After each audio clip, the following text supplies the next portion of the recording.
والصلاة والسلام على من لا نبی بعدہ وبعد۔ صحیح بخاری کے اندر عبداللہ ابن مسعود رضی اللہ تعالیٰ عنہ کی روایت ہے، فرماتے ہیں کہ اللہ کے رسول صلی اللہ علیہ وسلم نے ارشاد فرمایا، الجنت اقرب الى احدکم من شراک نعلہ والنار مثل ذلك، یعنی جنت تم سے تمہارے جوتے کے تسمے سے بھی زیادہ قریب ہے، اسی طرح جہنم بھی تمہارے جوتے کے تسمے سے زیادہ قریب ہے۔ اس روایت کے اندر ترغیب بھی ہے، لالچ دلانا بھی ہے عمل کے ذریعے جنت کی،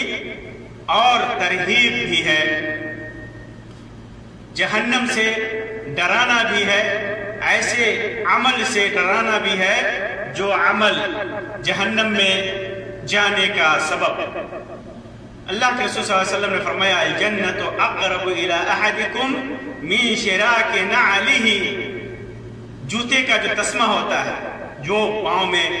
پہنا جاتا ہے اور اس کے اوپر جو تسمہ باندھا جاتا ہے، وہ اس سے بھی زیادہ قریب جنت ہے۔ یعنی انسان عمل کرتا ہے، ایسا عمل کرتا ہے، تھوڑا بھی عمل ہو وہ نیک عمل ہے تو اس کے ذریعے سے بندہ جنت میں جا سکتا ہے، اتنا قریب ہے جنت۔ ایک عمل انسان کا، ایک نیک عمل، چھوٹا سا نیک عمل جسے وہ کوئی اہمیت نہیں دے رہا ہے، وہ عمل اسے جنت میں لے جا رہا ہے، جنت میں جانے کا سبب بن سکتا ہے۔ اسی وجہ سے ابو ہریرہ رضی اللہ تعالیٰ عنہ کی روایت میں ہے، فرماتے ہیں کہ اللہ کے رسول صلی اللہ علیہ وسلم نے ارشاد فرمایا، ان العبد ليتكلم بالكلمة من رضوان الله لا يلقي لها بالا يرفع الله بها درجة، بندہ کوئی ایسی بات کہتا ہے جو بات اللہ کی رضامندی کا سبب ہو بنے، اور انسان اپنے دل میں اس کو اہمیت بھی نہیں دے رہا ہے، پھر بھی اللہ تبارک و تعالی اس کے ذریعے سے اس کے درجات کو بلند کرتا ہے۔ اسی طرح صحیح بخاری کے اندر چھوٹے سے عمل کی بنیاد پر آدمی جنت میں چلا جاتا ہے۔ صحیح بخاری کی روایت ہے کہ ایک آدمی نے ایک کتے کو پانی پلایا، مشہور روایت ہے، کتے کو پانی پلایا، اس کتے نے اللہ تبارک و تعالیٰ سے لیے اس کا شکریہ ادا کیا تو اللہ تبارک و تعالیٰ نے اس کو بخش دیا۔ کتے کو پانی پلانا کوئی بڑی بات نہیں ہے، لیکن دیکھیے جنت اتنی قریب ہے کہ انسان ایک چھوٹے سے عمل سے جنت میں چلا جا رہا ہے۔ اسی طرح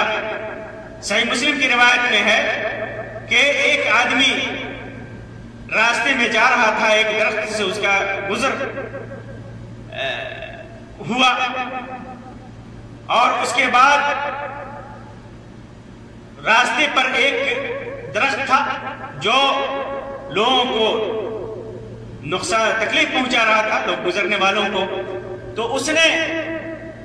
اس درخت کو وہاں سے ہٹا دیا، کہا کہ اللہ کی قسم میں اس درخت کو یہاں سے ہٹا دوں گا تاکہ مسلمانوں کو تکلیف نہ ہو، تو اس کے بنیاد پر وہ جنت میں چلا گیا، جنت میں چلا گیا۔ کتنا چھوٹا عمل ہے لیکن اس کی وجہ سے انسان جنت میں چلا گیا، جنت اتنی قریب ہے۔ بعض نیک اعمال جسے انسان اہمیت نہیں دیتا، لیکن اس کے نیت کی وجہ سے، اس کے عزم کی وجہ سے، اس کے عمل کی وجہ سے جنت اس سے اتنی قریب ہوتی ہے کہ وہ جنت میں چلا جاتا ہے۔ اسی طرح عائشہ رضی اللہ تعالیٰ عنہ کی روایت ہے صحیح مسلم کے اندر، صحیح مسلم کے اندر فرماتی ہے کہ ایک غریب مسکین عورت میرے پاس آئی اور اس کی دو بیٹیاں اس کے ساتھ، دو بیٹیاں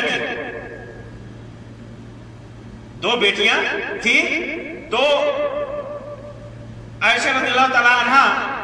فرماتی ہیں کہ میں نے اسے، اس عورت کو 3 کھجور دیے، تو ان میں سے ہر ایک کو اس نے ایک ایک کھجور دیا، دونوں بیٹیوں کو ایک ایک کھجور دیا۔ پھر اس کے بعد جو تیسرا کھجور بچا ہوا تھا، اس عورت نے ارادہ کیا کہ اس کھجور کو کھائے، لیکن اسی وقت اس کی بیٹیوں نے اس کو بھی مانگا، اپنی ماں سے کہا کہ یہ کھجور بھی دے دو، تو اس نے کھجور کے 2 ٹکڑے کیے اور اس کھجور کے 2 ٹکڑے کیے جو خود کھانا چاہتی تھی، اور اس نے دونوں بیٹیوں میں تقسیم کر دیا، خود نہیں کھائی۔ چھوٹا سا عمل ہے، اپنی اولاد کو ایک کھجور جس کی وہ محتاج ہے اس نے اپنی بیٹیوں کو دے دیا۔ تو عائشہ رضی اللہ تعالیٰ عنہ نے اس کا تذکرہ اللہ کے رسول صلی اللہ علیہ وسلم سے کیا کہ اللہ کے رسول صلی اللہ علیہ وسلم عجیب بات ہوئی ایسی تو اللہ کے رسول صلی اللہ علیہ وسلم نے فرمایا کہ اللہ نے اس کے اوپر اس کی وجہ سے جنت کو واجب کر دیا ہے اور جہنم کو سے اسے آزاد کر دیا ہے۔ چھوٹا سا عمل، دیکھیے جنت کتنی قریب ہے، اسی طرح جہنم بھی قریب ہے۔ انسان چھوٹا سے چھوٹا عمل کرتا ہے، چھوٹی سے چھوٹی بات کرتا ہے جسے کوئی اہمیت نہیں دیتا، پھر بھی اس کی وجہ سے وہ جہنم میں چلا جاتا ہے۔ اسی ایک روایت میں ہے کہ اللہ کے رسول صلی اللہ علیہ وسلم نے فرمایا کہ بندہ ایک ایسی بات کہتا ہے جو بات اللہ تبارک و تعالیٰ کی ناراضگی کا سبب بنے اور انسان اس کو اہمیت بھی نہیں دیتا، لیکن اس کی وجہ سے وہ جہنم میں چلا جاتا ہے۔ اسی طرح وہ مشہور روایت ہے کہ ایک بلی کو ایک عورت نے باندھ دیا تھا، اسے کھانے پینے نہیں دیا تھا، تو اس کی وجہ سے وہ جہنم میں چلی گئی۔ تو جنت اور جہنم بہت قریب ہے، بس اعمال کی ضرورت ہے۔ ایسے ہی انسان اعمال کرے جس کی وجہ سے جو اللہ تبارک و تعالیٰ کی رضا اور خوشنودی کا سبب ہے، تو انسان چاہے اس کو اہمیت نہ دے، لیکن پھر بھی انسان اس کی وجہ سے جنت میں چلا جاتا ہے۔ جنت بہت قریب ہے۔ اسی طرح کوئی ایسا عمل کرتا ہے جسے وہ چھوٹا سمجھتا ہے، لیکن اسی عمل کی وجہ سے وہ جہنم میں چلا جاتا ہے۔ تو جنت اور جہنم بہت قریب ہے، اور جنت اور جہنم کی قربت کے لیے ضروری ہے کہ انسان کا دل صاف ہو، انسان موحد ہو، شرک و خرافات سے دور ہو۔ جب تک اس کا عقیدہ درست نہیں ہوگا، کوئی بھی عمل اسے جنت میں نہیں لے جا سکتا۔ تو عقیدے کی درستگی کے بعد چھوٹا سے چھوٹا عمل بھی انسان کو جنت میں لے جاتا ہے، اور چھوٹا سے چھوٹا عمل بھی انسان کو جہنم میں لے جانے کا سبب بن سکتا ہے۔ تو جنت اور جہنم ہم سے بہت قریب ہے، بس ضرورت ہے کہ ہم اسے سمجھیں اور نیک اعمال انجام دیں اور برے اعمال سے بچیں۔ اللہ تبارک و تعالی ہمیں اس کی توفیق دے۔ آمین یا رب العالمین، وآخر دعوانا ان الحمد للہ رب العالمین، وصلی اللہ علی خیر خلقہ وسلم، والسلام علیکم ورحمۃ اللہ وبرکاتہ۔